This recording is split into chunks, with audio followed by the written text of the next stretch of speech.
Hey guys, how's it going? Derek Craig here with oilfieldbasics.com. Wanted to shoot another quick video blog here for the channel. I get a lot of questions from you guys from all over the world, especially when it comes to internationals. So internationals trying to figure out how to come to the US and study, trying to ask about job placement, trying to, ask about sponsorship, all these different types of questions. And so I'm actively looking, for people to help address those questions. And I have a gentleman here with me today.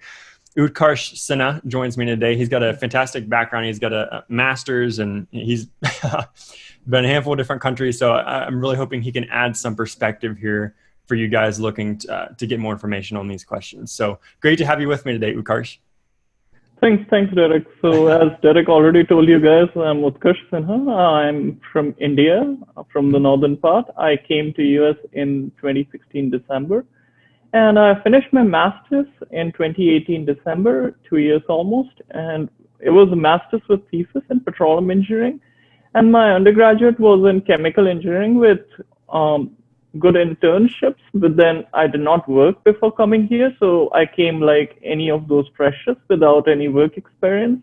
Okay. And then over here during my tenure of 2 years, I did not do any internships because as we have the discussion of this topic, it's a bit more difficult when it comes to international students, and oil and gas industry hasn't been in the best of its phases in past 2 years. So yeah, after finishing my master's, I got a job as an intern. I mean, it was although very nicely, packaged intern, but it was still an intern of 40 hours.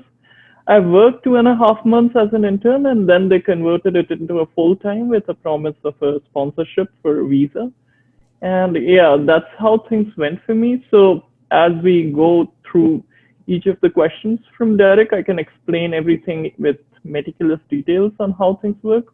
A little bit about what I do. I'm a production engineer at a service company, and I'm concerned with the well modeling. And my company gives in-house wellhead compression technology. So I have to model the well in their natural form of production and then add wellhead compression over there to see how much increment in production we can make and how much does that contribute to the NPV of the oil. So yeah, I guess that is almost it. Yeah, very low. Yeah, I don't do anything very difficult, but yeah. No, but you do a lot of modeling. That's pretty cool. And like you said, you're very cool background. So you're from India, you got a master's, and then also too, one thing you skipped is also like your kind of advisor, director, your technical reviewer positions for some of some journals, so right? some of my research positions are I work as an editorial advisor for one of the journals called Journal of Upstream Oil and Gas Technology.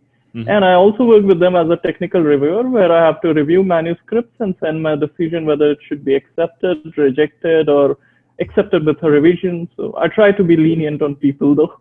But yeah, I can't be super lenient though, otherwise I'll be fired. But yeah, I do that. And I also work with the Society of Petroleum Engineering as the advisor of the technical director. And I represent the data science thing, and we talk amongst ourselves what we can do to improve SP, DSTE, data science, digital transformation, all that. So yeah, these are my research experiences besides my regular work. No, very cool, very cool. Yeah, and so one of the questions I guess that would be good to start off with too is, what would your advice be for someone who's looking to get into the oil and gas industry, specifically on the engineering side? I know maybe they have options to go to school for it within their own country, but also what would your advice be for anybody who's looking to come to the US in terms of just getting started, what to expect and whatnot? So as you know, oil and gas until 2014 was doing great, and having good deep technical skills was itself sufficient to get you a very good job because there was kind of abundance of job back then, and they were very well paid. Sponsorship and all those things were not an issue. So back then, it was all about developing good technical skills. If you're interested in a reservoir, you should know like the reservoir simulators like CMG or Eclipse. If you're into production, you should know PipeSim and Prosper, and of course the analytics software, Spotfire. These are some of the famous software. Some of them are taught in schools, others are available for free. There are always workshops of SPE and Schlum and all those companies. But now, since 2014, there are two things that have happened. One, of course, the fallout in 2014 of the oil prices, which again repeated, by the way. And second thing was that the digital transformation in the oil and gas. So if you see in past 4 or 5 years, there's a flurry of papers in machine learning and data science and all that, and not just in petroleum, anywhere you see medical sciences. So it becomes very important for you as a petroleum engineer to have a very eloquent computer science skills. Earlier also it was required. You were required to work, especially if you're into research, you were required to build simulators, etc. Basic ones though, but still. But that needed more of a numerical modeling, understanding of maths, how to solve difficult equations to find root, how to, solve differential and calculus equations, complicated ones in diffusion model, etc. But now you need not just those skills, and let's say you don't go in that depth of research being undergraduate, but you can always do basic courses on Coursera, like basic machine learning in Python, applied sciences, applied data sciences, basics of AI, artificial intelligence, and you have to go step by step. You cannot leave your main core, which is petroleum engineering, of course. But if you develop parallelly a skill in your minor in computer sciences, then you know how to interface these two, and that interface can help you get jobs really easily. Because if you see, some of the amazing jobs in petroleum engineering these days are in data science. If you see, Schlumberger is always looking for data scientists, even now when the jobs are almost frozen. And then there are small startups which are very exciting. For example, there's one called deepcast.ai. It's amazing. Amazon AWS has oil and gas application of data science. Yeah. You know about it, right? So imagine if you have a background of petroleum engineering, plus you have good certifications like a boot camp or something from Rice in data science. Won't you be the best fit for them? Because if somebody who just knows data science, he would probably not know the technicalities of oil and gas and how it works. He won't have any background, is what I mean. So, you have to develop parallel skills. So I would put it in short points. First, good knowledge of your subject, which is always expected. Keep working hard, study as much as you can. So many platforms to study. Good knowledge of the commercial simulators in whichever area you want to excel. Let's say reservoir, CMG, Eclipse. Let's say petrophysics. You want to, well logging software of, there are several well logging softwares like TechLog, which you might want to know. Then third is developing a parallel skill in computer sciences, data sciences, machine learning, AI, blockchain and all those things. You see so many cool papers on those things nowadays. So yeah. And if you can take certifications in that, which are available for very low cost on internet, like Coursera and other platforms, like IBM certified course on data science, which will have 3-4 courses, then you have a minor degree in a way in computer sciences, because you have to write assignments, write exams, do projects, so you can prove your track record there. So yeah, this is kind of my, my advice to any of them. And if you have these, as long as you can write your resume well, you can present what you have done, I think you would be an asset for any of the recruiter, because this industry is not going to finish. Maybe the trend is shifting more towards data, but jobs are still there. Yeah, no, definitely a good point, especially on like even the soft skills that you just mentioned there at the end. Like, again, too, if you can't wrap it all up into a very presentable resume, it's not going to make it to very many recruiters' desks, or be on their desk for very long. So typically what I was told when I was studying is take a random friend who doesn't know a lot about your background maybe, and give him 5 minutes. Okay, ask him to review your resume. Like typically for graduate school, we keep 2-page resume, especially if you have experience. And for undergraduates, I'd say keep it 1 page. That would be easier. But yes, again, it can be variable amount of work you have done, but don't keep it more than 2 pages, especially if you're a fresher. Give it to that person, ask him to read through it. After 5 minutes, or rather make it shorter, 3 minutes, ask him what are the keywords that he noticed. Okay, not the one in bold, but like what are all the words that he has in his memories after he saw the resume. What stuck out. Yeah. After he mentioned those words, think yourself, what were the words that you wanted to show that recruiter for that particular job? Is he covering all of them? no means you have too many words in your resume, or it's not written the way it should have been. And try to work on it, try to shorten, try to make sure that he sees exactly the word that you want him to see.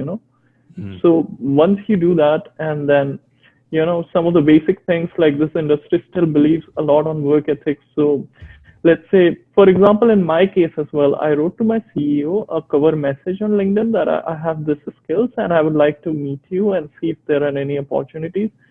So he didn't say that you have an interview this day. He said it would be worth meeting you over a cup of coffee to understand Yes. your background. But that Yeah. cup of coffee doesn't mean we are talking about politics or sports or Right. soccer. That is an interview. So try to get dressed in a way you would want to go for an interview. I went in a suit basically. And my advice would be always better to overdress than to underdress. This is what I believe. I don't know if you feel the Right. same, but yeah, dress formally, be on time. And one more thing, when you get such invites from people, they may be very busy people. So you want to make sure that they have this in their memory. So as soon as you get such invites, make sure if the person hasn't sent you, you send him a Google Meeting invitation so that he has it on calendar. Because I have had many people who I have mentored through SP mentorship or, helped as friend. They feel that 5 days, after 5 days, maybe the person has forgotten and they start calling that person. Now, people may be busy and they are not taking your call, and you're in two states whether it's going to happen or it's not going to happen. Google Right. Meeting makes those things easier for you because he sees that all the time on his calendar. So yeah. Yeah, no, that's pretty good advice. And having skills in that regards is a big deal too. Like right now, at least as we're recording this, I'm getting ready to release a couple opportunities for internships with Oilfield Basics, and I get a lot of people who message, and it's just like, hey, or it's just like there's no real message to the message that they're sending, and so it's super easy to discard. It doesn't actually go into a conversation, and really having the skills, Yeah. kind of like what you're talking about, and following up with people if you do get a kind of a meeting set or something like that, keeping it in the forefront of their mind without being annoying.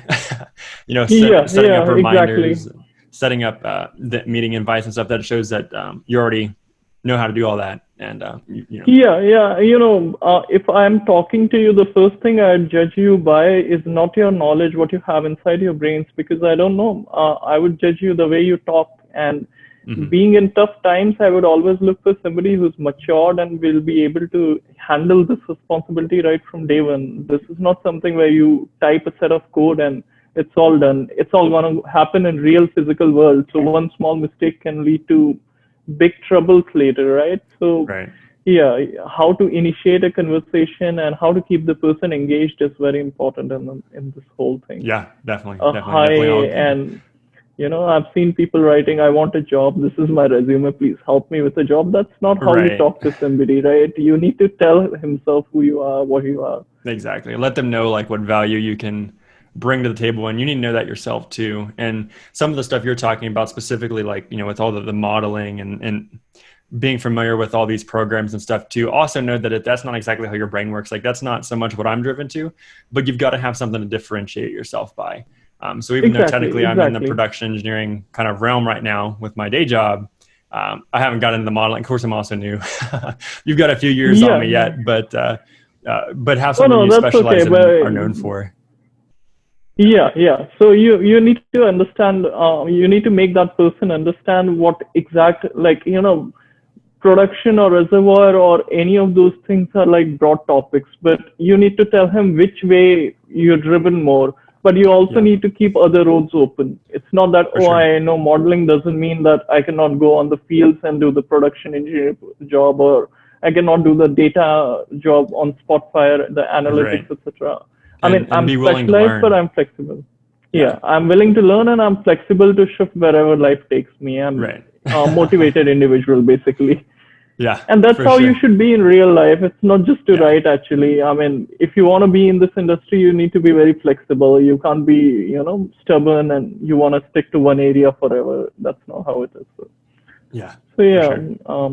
Networking and soft skills are very important, especially in these times. So yes, yeah, definitely. Make sure you send your best message right from the word go. You don't have to type several messages following that. Yeah. And I also think too, kind of in the middle of everything you were talking about, you also basically hit on some other areas that people can be checking out too, if they're having a hard time getting in right now with an operator or even with a service company. Basically, any oil and gas company, especially here in the U.S., there's other I call them like supporting industries or industries that we work closely with or that have Yeah, strong interest yeah. in oil and gas that would love to have someone with your knowledge, especially in the things you were talking about, especially like on the modeling side, if you're familiar with those different programs and softwares, and even just the industry lingo in general. And it's like there's a lot of doors even in those routes also. Yeah, so I mean, your typical service companies and operator companies are the dream companies any petroleum engineer would work with. But there are supporting companies, like let's say a company which make tools for petroleum engineering. I know many of my Oh friends yeah. who joined them and they are doing very well, like a company which makes tools for decline curve analysis. There are several, like, right? For example, Yeah. Kappa being one of the famous ones, if you know, right? Aries is there, right? These Hmm. companies, they make decline curve analysis and the economic analysis tools. Now, what do you do there? I mean, of course, you would have to know decline curve analysis and ops equation. That's like minimum expectation, but Right. they won't ask you to solve those, right? What would they ask you to do? To code them, probably, right? To code Right. them in the software or to assist the coders with some sort of checks, right? So Yeah. these, the modeling or the coding skills help you get in these sort of companies. For example, CMG, right? Every undergraduate must have at some stage or other heard of it, if not used, the CMG modeling software. Again, I know people who are working there. Some of the people are actually into building of that and they are petroleum engineers. Now, how could they manage those? Because they had good coding skills. So these are companies which are not exactly, working as petroleum engineers, but they are supporting companies. And there are many good startups in this, like deepcast.ai. I've said before also, it's a AI, they make artificial intelligence based tools for petroleum engineering to support petroleum engineering work. Similarly, AWS, Amazon, I've told you they're doing the same. So they're not, Hmm. Amazon is not an oil and gas company, but your work is still in oil and gas. And doing that sort of work, you can always switch back to the industry. I mean, you're not going off track. So these sort of companies are really nice. And you can, if you don't like coding at all, I wouldn't advise though, but if you don't like, you could go to some lubricant company, downstream companies, like Westlake. They make chemicals for, chemical injection. They make chemicals for lubricant, I guess. I'm not sure exactly whether they make for lubricant, but you get the gist of it, what I'm talking about. They make Hmm. chemicals for chemical injection. They make Right. mud enhancifiers, so viscosifiers, all those things. So you could go towards that way, and a bit of chemical and chemistry skills with petroleum engineering. So, but Hmm. the thing is, you're still in that domain. You're not leaving it totally and going to something. You can go into plain analytics where like drilling info and all those sort of companies, which are again very big supporting companies, Hmm. analytics or and economic analysis of oil and gas Yeah. market. There's a ton of So there are options. So yeah, there are several options. I mean, if I give a webinar on that specifically, it will take a whole day. I right. promise. Yeah. Yeah. No, Yeah, but I appreciate you even listing off, the ones that you did, because that's definitely a good starting spot, for people to understand what you're talking about specifically and find, companies that are similar. yeah, But sure. and we've hit on a lot of the topics that we were wanting to hit on for this video. But one thing I want to ask you to kind of conclude with here is what your take would be on someone who's trying to decide whether or not to go into graduate school, especially from the international perspective. It seems like honestly a lot of international students do go on to graduate school. I just wanted to get your take on that. So let me tell you about the sponsorship and how it's associated with this whole thing. So this year the visa rules have changed. It was from last year basically. So a person with an advanced degree like master's and PhD gets a benefit and withdraw. Like you'll have a certain benefits when your lottery would be taken out. Now, as you know, sponsorship is a big issue. So not everybody, like after OPT, you have typically 3 attempts, and not everybody has an employer who would sponsor them. So they might miss first couple of attempts. So let's imagine for a person who's into his third attempt is basically his first time he's able to apply because of his sponsorship issues. Now, he being an undergraduate will have a big risk of lottery not being picked up. Of course, masters will have it too, but then the percentage, I don't remember the exact figures, but it's mostly like in first 20,000, the masters lottery, only masters and PhD would be there. Lottery would be withdrawn. Then the remaining would be with other undergraduates. Again, the lottery. So you're getting two opportunities. Let's say you fail in the first one, still you have an opportunity to be picked in the other one. So yeah, if you are in petroleum engineering where jobs are difficult to find and small company may have, sponsorship issues, I'd say go for a graduate school because that gives you a better opportunity of getting picked in the lottery. And, it's 80,000 or 70,000 this year out of 300,000. So you don't want to, you already see there is a low probability irrespective you're graduate or under, it's less than 1/3 the probability, and after that you are reducing your probability even more if you're not a graduate student, so you might want to do that. But yeah, so that is one of the things. But in graduate school you can always take a minor, right? You can like take a minor in economics, computer science, and do two courses together. That way you have multidisciplinary skills and more to hit the workforce with. Yeah, and then of course, I mean, for finding sponsorships, etc., try to do a good work in your masters. I'll tell you what I did. I don't know. People can take several ways, but I had like a big faith on my advisor. You can say a kind of blind faith. I took time to choose him. But once I started working with him, I did not see right or left or what, and I did not join him just because he'll give me recommendation. I showed genuine interest in the work, and we did well. Basically, we did well. We published paper in journal while I was studying, and he was all happy.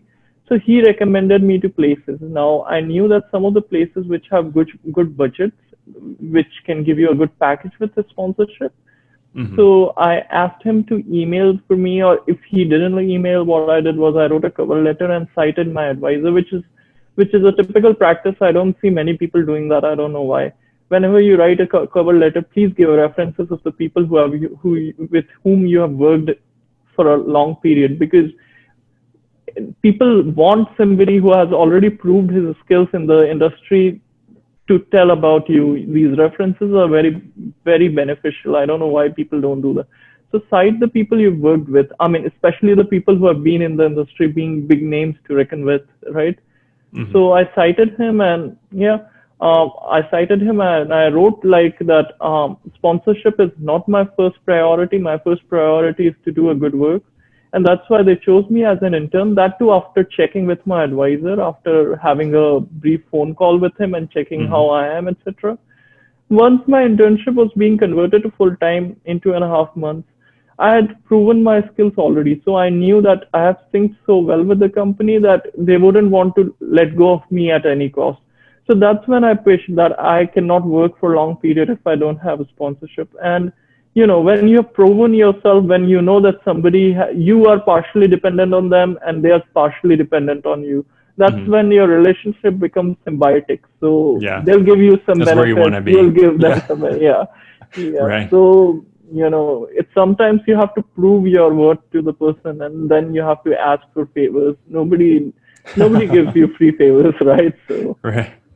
Yeah. No, all fantastic advice. Thank you for sharing your experiences with us. No worries. It was great talking to you. I It'll hope definitely it helps be a good, people. For sure, definitely be a good resource for anybody who's looking, especially for getting a job right now. But also tell people who are watching this video too, I'm about to literally record a podcast with this man on well modeling. So check that out. That'll be up, I'm sure, by the time you're seeing this. It'll be at wolfofbasics.com. You can find it there, even on your favorite podcasting app, Wolf of Basics Discover Podcast. So you can hear more from him there. And also, I'm sure you can find him on LinkedIn. And also, if you have any questions, feel free to drop them in the comments below. Maybe we'll do a part 2 to this video. So thanks again for being on today. And thanks again for... It was a pleasure. It was a pleasure. Thanks. Awesome. And thanks everybody for watching. We'll catch you in the next video.